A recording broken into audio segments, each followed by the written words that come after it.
आज मैं कवि कुलगुरु कालिदास का जो छूटे हुए पैराग्राफ उनको बताने जा रहा हूँ और लास्ट पैराग्राफ बताने जा रहा हूँ। ध्यान से देखें। दिया है, आहिमवत सिंधु भेलाम यावत विकीर्णा भारत गौरव गाथा कालिदासेन स्वकृतिषु उपनिबद्धा। आहिमवत हिमालय से लेकर सिंधु भेलाम समुद्र यावत तक, हिमालय से लेकर समुद्र तक विकीर्णा फैली हुई भारत गौरव गाथा, भारत की गौरव गाथा का कालिदास ने स्वकृतिषु अपनी रचनाओं में उपनिबद्धा गूथा है, जोड़ा है। हिमालय से लेकर समुद्र तक फैली हुई भारत की गौरव गाथा को कालिदास ने अपनी रचनाओं में गूथा है। रघुवंशे मेघे कुमार संभवे च भारत देशस्य विविध भूभागानां गिरिकानन आदीनां यादृक् स्वाभाविकं मनोहारि च चित्रणं लभ्यते स्वचक्षुषा अनवलोक्य तत् असंभवमस्ति। रघुवंश में, मेघे मेघदूत में, च और कुमार संभव में भारत देश के विविध भूभागानाम विभिन्न भूभागों जैसे गिरि पर्वत कानन जंगल आदि का यादृक जैसा स्वाभाविक च और मनोहारी सुंदर चित्रण लभ्यते प्राप्त होता है स्वचक्षुषा अपनी आँखों से अनवलोक्य देखे बिना तत् वह असंभवमस्ति संभव नहीं है अर्थात असंभव है। रघुवंश मेघदूत और कुमार संभव में भारत देश के विभिन्न भूभागों जैसे पर्वत जंगल आदि का जैसा स्वाभाविक और सुंदर चित्रण प्राप्त होता है वह अपनी आँखों से देखे बिना संभव नहीं है।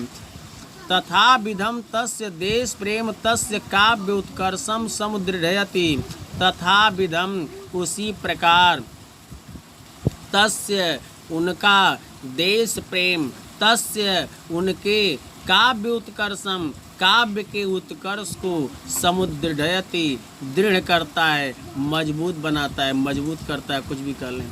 उसी प्रकार उनका देश प्रेम उनके काव्य के उत्कर्ष को दृढ़ करता है अर्थात काव्य की उन्नति को मजबूत बनाता है।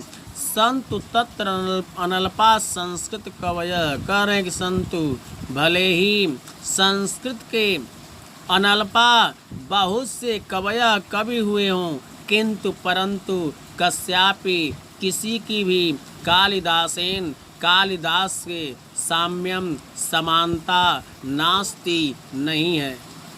भले ही संस्कृत के बहुत से कवि हुए हों परंतु किसी भी कवि की कालिदास से समानता नहीं है।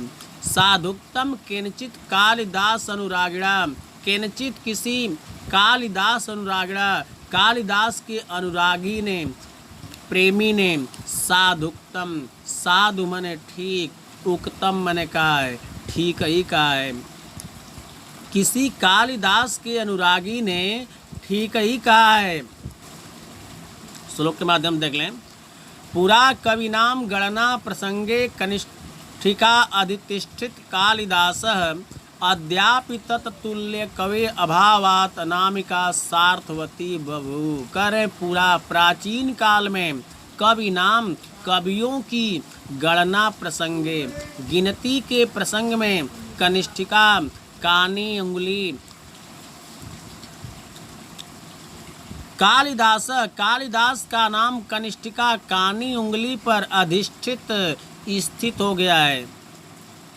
प्राचीन काल में कवियों की गणना के प्रसंग में कालिदास का नाम कानी अंगुली पर स्थित हो गया था। अद्यापि आज भी तत्तुल्येन, तत् मने उनके, तुल्य मने समान, उस कालिदास के समान, कवि कवि का अभावात, अभाव होने से अर्थात न होने से, अनामिका अंगुली सार्थवती, सार्थक नाम वाली बभूव हो गई है। आज भी उनके समान कवि का अभाव होने से अनामिका अंगुली सार्थक नाम वाली हो गई है। प्राचीन काल में कवियों के गिनती के प्रसंग में कालिदास का नाम कानी उंगली पर स्थित हो गया था। आज भी उनके समान कवि न होने से अनामिका अंगुली सार्थक नाम वाली हो गई है। पूरे कार्य देख लें। हिमालय से लेकर समुद्र तक फैली हुई भारत की गौरव गाथा को कालिदास ने अपनी रचनाओं में गूथा है, अर्थात जोड़ा है। रघुवंश, मेघदूत और कुमार संभव में भारत देश के विभिन्न भूभागों जैसे पर्वत, जंगल आदि का जैसा स्वाभाविक और सुंदर चित्रण प्राप्त होता है, वह अपनी आँखों से देखे बिना संभव नहीं है, अर्थात असंभव है। उसी प्रकार उनका देश प्रेम उनके काव्य के उत्कर्ष को दृढ़ करता है। भले ही संस्कृत के बहुत से कवि हुए हों, परंतु किसी भी कवि की कालिदास से समानता नहीं है। कालिदास के किसी प्रेमी ने ठीक ही कहा है, प्राचीन काल में कवियों की गणना के प्रसंग में कालिदास का नाम कानी उंगली पर स्थित हो गया था। आज भी उनके समान कवि न होने से अनामिका अंगुली सार्थक नाम वाली हो गई है। प्यारे बच्चों, यदि मेरी वीडियो पसंद आए तो इसे लाइक, सब्सक्राइब एवं शेयर अवश्य करें। धन्यवाद।